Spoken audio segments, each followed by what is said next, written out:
Hai, Assalamualaikum warahmatullahi wabarakatuh. Perkenalkan, nama saya Lala Anggina Salsabila, kelas reguler A PPKN 2020, mata kuliah perkembangan peserta didik, dosen pengampu Maisari Lubis SPD MPD. Kali ini saya akan menjelaskan materi yang berjudul perkembangan bakat khusus. Pada akhir masa remaja anak sudah banyak memikirkan tentang apa yang ingin ia lakukan dan apa yang mampu ia lakukan. Makin banyak mendengar tentang macam-macam kemungkinan, baik dalam bidang pendidikan maupun dalam pekerjaan, dan membuatnya ragu-ragu mengenai apa yang sebetulnya paling cocok baginya. Dengan pengenalan bakat yang dimilikinya dan upaya pengembangannya dapat membantu remaja untuk dapat menentukan pilihan yang tepat dan menyiapkan dirinya untuk dapat mencapai tujuan-tujuannya. Pengertian bakat khusus menurut para ahli. Yang pertama, menurut William B. Michael, adalah kemampuan individu melakukan tugas sedikit atau tidak tergantung pada latihan sebelumnya. Yang kedua, menurut Bingham, adalah kondisi atau seperangkat sifat-sifat yang dianggap sebagai tanda kemampuan individu untuk menerima latihan atau respon. Yang ketiga, menurut Guilford, adalah bakat mencakup 3 dimensi psikologi. Yang pertama, perseptual, psikomotor, dan intelektual. Bakat atau aptitude merupakan potensi dalam diri seseorang yang dengan adanya rangsangan tertentu memungkinkan orang tersebut mencapai sesuatu tingkat kecakapan, pengetahuan, dan keterampilan khusus. Menurut ilmu pengetahuan, terdapat 2 jenis bakat khusus yang dimiliki remaja. Yang pertama, bakat khusus atau vocation aptitude, yaitu mengenai bidang pekerjaan khusus.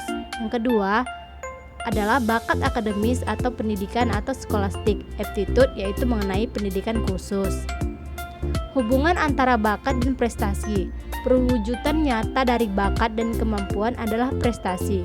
Karena bakat dan kemampuan sangat menentukan prestasi seseorang. Tetapi perlu ditekankan bahwa bakat itu masih bersifat potensial. Maka seseorang yang berbakat belum tentu mampu mencapai prestasi yang tinggi dalam suatu bidang kalau tidak memperoleh kesempatan untuk mengembangkan bakatnya secara maksimal. Faktor-faktor yang mempengaruhi perkembangan bakat khusus. Yang pertama, ada faktor internal, yaitu dari remaja itu sendiri yang mencakup faktor motivasi, faktor nilai atau value, dan konsep diri. Yang kedua, faktor eksternal, yaitu dari lingkungan yang mencakup keluarga, sekolah, dan masyarakat. Perbedaan individu dalam bakat khusus. Setiap orang mempunyai bakat-bakat tertentu, hanya dalam perbedaan jenis dan derajatnya. Orang berbakat ialah orang yang mampu bakat-bakat derajat tinggi dan bakat yang unggul. Ada yang berbakat intelektual umum dan berbakat akademis khusus. Masalah bakat meliputi macam-macam bidang. Upaya yang dapat dilakukan dalam pengembangan bakat khusus. Yang pertama, memperkaya remaja dengan berbagai pengalaman. Yang kedua, mendorong dan merangsang remaja mengembangkan minat. Yang ketiga, memberikan pujian dan hadiah atau ganjaran terhadap hasil usaha remaja. Yang keempat, menyediakan sarana dan prasarana untuk mengaktualisasikan bakat remaja. Yang kelima, dukungan dari orang tua. Kondisi lingkungan yang bersifat memupuk bakat psikologis apabila yang pertama, pendidik dapat menerima sebagaimana adanya. Yang kedua, pendidik mengusahakan agar anak tidak merasa dinilai oleh orang lain. Yang ketiga, pendidik memahami pemikiran, perasaan, dan perilaku anak, menempatkan diri dalam situasi anak, dan melihat dari sudut pandang anak. Yang keempat, kebebasan psikologis.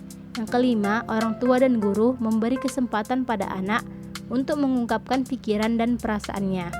Yang keenam, anak berhak menentukan pilihan yang tepat untuk perkembangan bakatnya.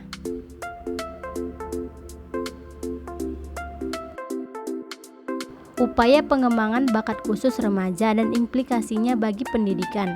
Mengembangkan situasi dan kondisi yang memberikan kesempatan bagi anak-anak maupun remaja untuk mengembangkan bakat khususnya dengan mengusahakan dukungan baik psikologis maupun fisik.